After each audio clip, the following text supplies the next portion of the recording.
Rev up your engines! Syed Hussein says, Scotty, I got a question.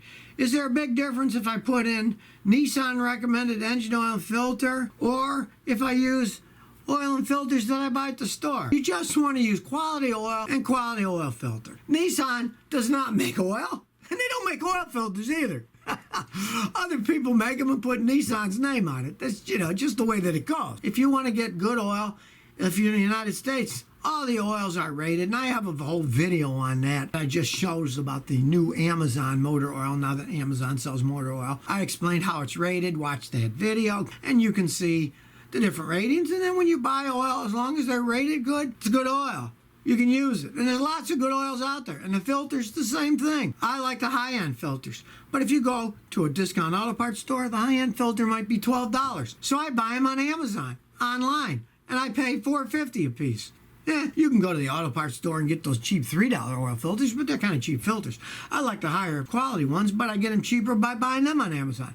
If you buy ahead, hey. Indeed Islam says, Scotty, I want to know the torque setting specs for my Mazda 3 2009 1.6-liter engine. Thanks. If you need torque specs, nobody gives them away for free. You got to get data. I use alldata.com. Now, I pay like $2,500 a year. It's a mechanic subscription, but they have do-it-yourself ones with the same information, but you only get one car. I get all the cars in the world, but you only get your one car. But hey, it's only like $20-something a year. Join that because the specs are all in there. And when you do an engine work, it's very important to have the correct torque, because you use a good torque wrench that's been calibrated.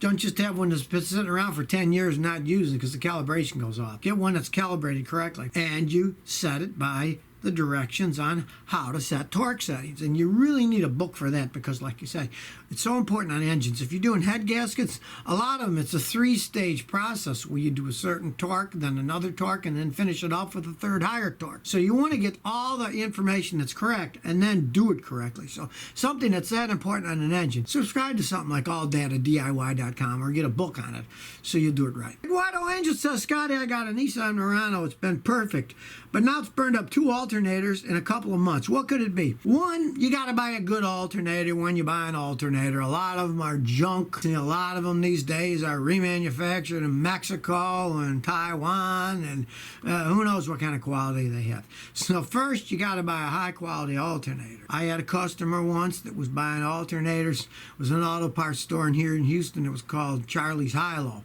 And he went through 4 of them. As a matter of fact, it was in a Nissan. It was a Nissan Maxima. Finally, I said, they're selling you junk. Let me buy a good one from my supplier who has nip and denso once. I put it on, and it fixed the problem. So he was just getting crappy alternators. Now, if you're getting good alternators and they keep burning out, either your battery's bad or you got a problem in the charging system.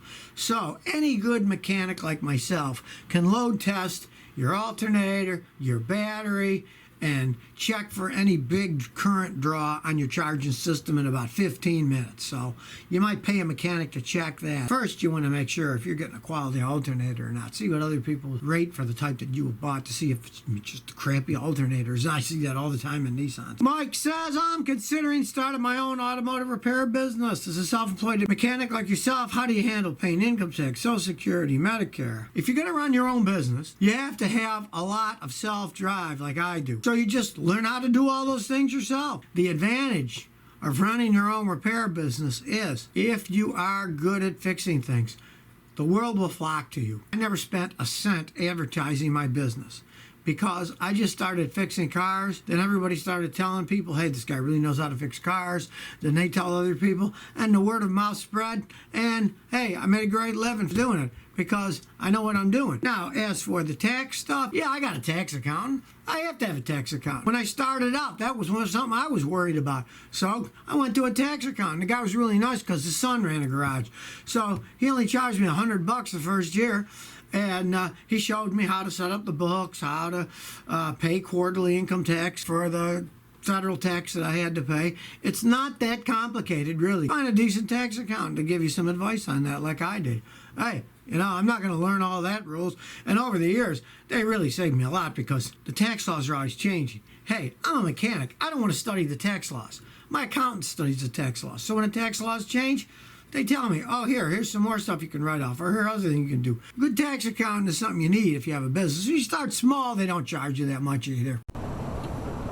So if you never want to miss another one of my new car repair videos, remember to ring that bell.